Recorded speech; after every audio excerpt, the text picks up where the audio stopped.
Hello, Sandra Embleton here, and I have been guided today by God to make this video, and I had watched Sid Roth's It's Supernatural last week, and I had tuned into one of the episodes. Oh, by the way, I just want to say I watch Sid Roth's Supernatural quite a bit because there's a great place to tune in and to hear miraculous stories of the supernatural, which is what I'm all about. So I was guided by God to make this video today. And on your show last week, Sid, you had an incredible man named Pastor Stovall Weems. Pastor Stovall Weems. I've been watching for a lot of years, and I have never ever encountered such a testimony as what came through this wonderful individual. So Pastor Stovall Weems, I will be addressing this video to you in answer to some of the questions that you may have as to why you had such an incredible mystical experience a year ago during that Passover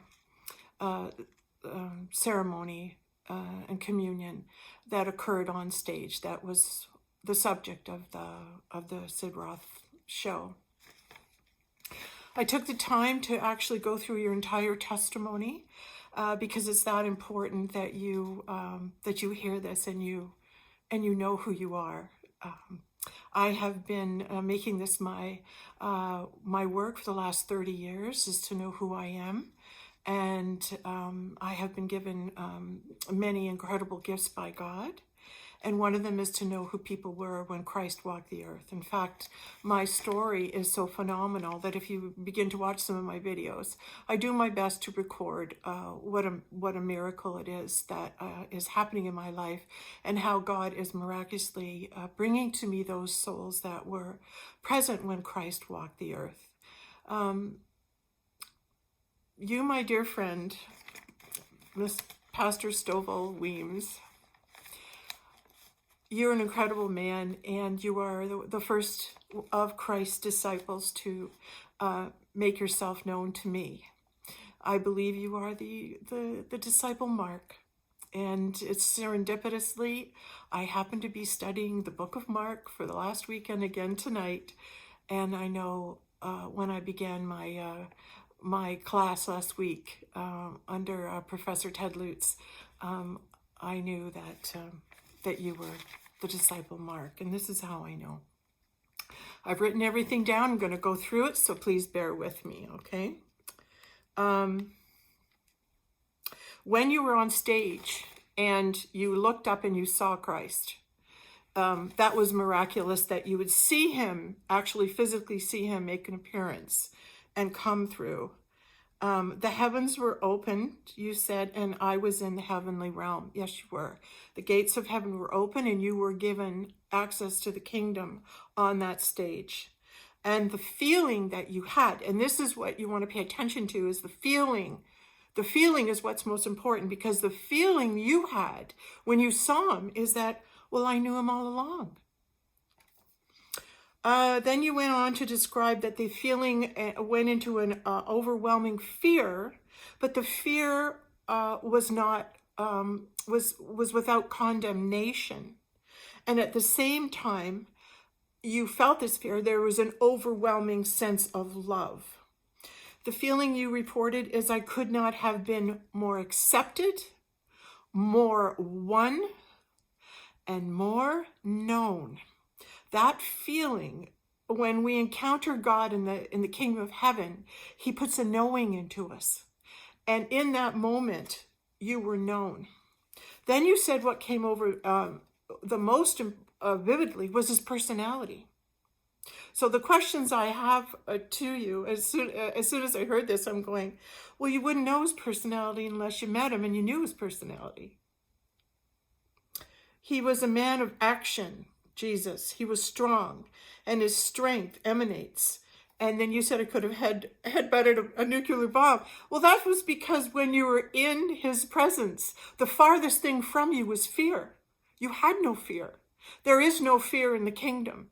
And when you're around Christ, there is no fear. It's a low frequency vibration. Jesus is about love, and fear doesn't exist in his presence.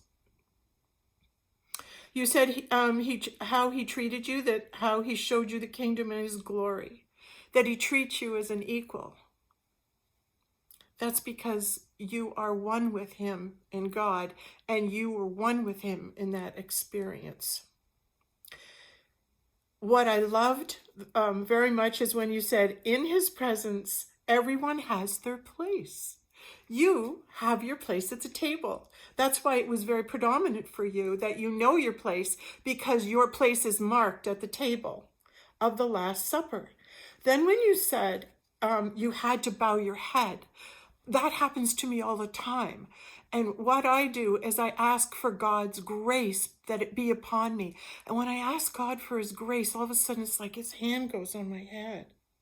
And I can't lift my head because it's the weight of his hand and the weight of his grace upon me, and I feel it. So I ask him, Father, let your grace be upon me. And he answers me, my daughter, my grace is upon you from now until the end of time and for all eternity, to which there is no end.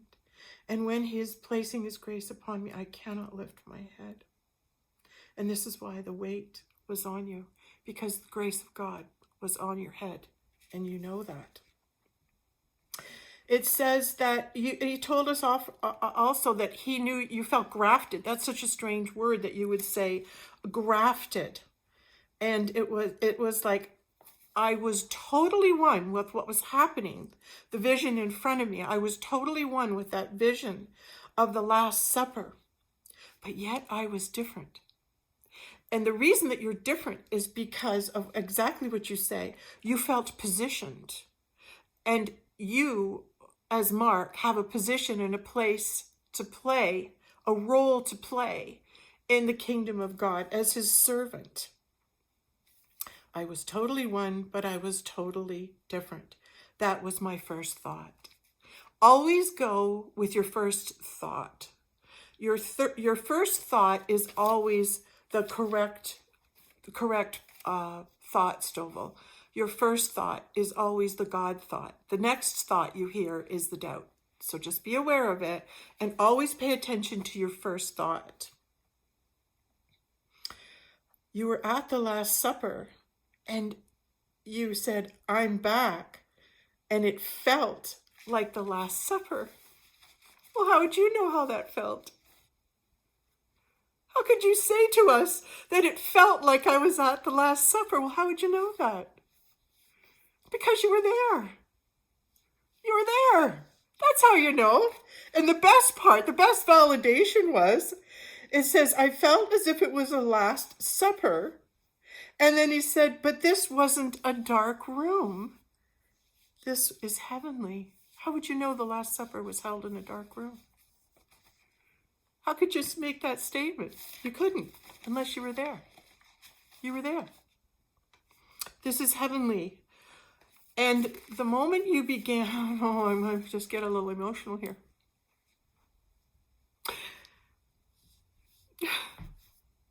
Do this in remembrance of me. It was a total reliving. And the way I know it was is because you described it and said there's no human word for what you were feeling. That's because unless you were there, you can't describe it, because nobody knows what it was like because they weren't there. And you're trying to describe that which cannot be described, that was given to you as a gift because you were in the kingdom at the time that this happened. All this is going on and a lot more. I don't know what that is, but I have a funny feeling you were given a lot more information that you were able, that went by, came into you so quickly. It was difficult for you to process everything that you were feeling and everything you were aware of. It's you said, and you said that actually it just takes a while to talk about anything besides him. And you're right. When you're with him, he's everything. He is everything. And there's this energy that he carries that It's like you're in joy, you're in happiness, you're in connectedness, you're in heaven, you're with God and all his servants doing God's work, which you go on so eloquently, all of it to say. And I'm just going to go back here. It says, it got personal, and all of a sudden it was just you and the Lord. And that's because you had that time alone with Jesus, and you had that personal time with him. And this happening brought all that back to you. I knew I was with the Lord that served me that bread. It's like he was waiting on me, and I knew if I ate the bread that he could go and die for my sins. I know mentally he had already died for our sins, but in this encounter, he hadn't done it yet. You were in total body and mind presence in that moment. He took you back to that moment 2,000 years ago, and you were able to come forward on Sid Roth's show and say, this is how it felt. This is what happened for me. I remember being there, and I took that bread, and as I was taking it, I had the awareness that if I ate it, I was giving him permission to go and die for my sins. And that is a huge weight when you think about it. It's like you were giving him permission, even though it's God that gave him permission to do it. It's like you had to participate in the covenant.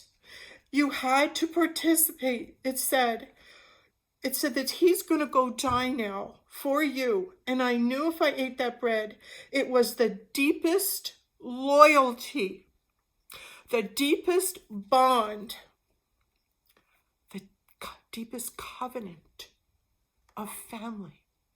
You're the family of God. You're the family of Christ. Stovall, you are Mark. You are one of the disciples. And you were necessary in that covenant. You had your place, as you have your place in history, as you have your place in the Bible, as you have your place in the heart of Christ, as one of his. I knew that if I took that bread, I was telling him it was okay to go and die for my sins. But in return, and here's the whole part, this shows that you got it. In return, I'm going to lay down my life for you because I'm going to allow you to live through me so that we can carry out the Father's mission. That's it. That's what we're here to do. Right there. There's the covenant. You were part of the covenant of the New Testament that said, you're going to lay down your life for me. Well, guess what? I'm going to lay down my life for you. No matter what it looks like, I'm going to lay down my life. And then you go even farther and you say, it's the mission about the Father regathering his kids. That's exactly what's happening. And it's happening now. That's exactly what's happening. He is regathering the kids. He is regathering the other disciples, and they too are coming forward, and he is visiting them. Christ is visiting them and making himself known in them. Now, as of late, things have really come to the front burner in terms of collecting the signatures of the souls that walked the earth at the time of Christ. And you're going to have to go back and watch some of my videos to understand a little bit more. Watch the Heavenly Message for Dr. J.J. Hurtak. That's where I try in 24 minutes to quickly explain what's gone on for me. But you're going to identify, Stovall, you're going to identify with that energy. You're going to really feel that big time. And you'll know you're in the right place. And something inside of you is going to resonate with this video. It's going to resonate with what you hear from me, because I too was at the Last Supper. I was there. I was there. and I remember. And when I heard you speak, I remembered and I knew who you were, just as you're going to know who I am. I have met, in the last little while, I have met Elijah, Jacob, I have met Enoch, and they're all coming forward to be accounted for. Today I'm making this video because I was guided to reach out to you.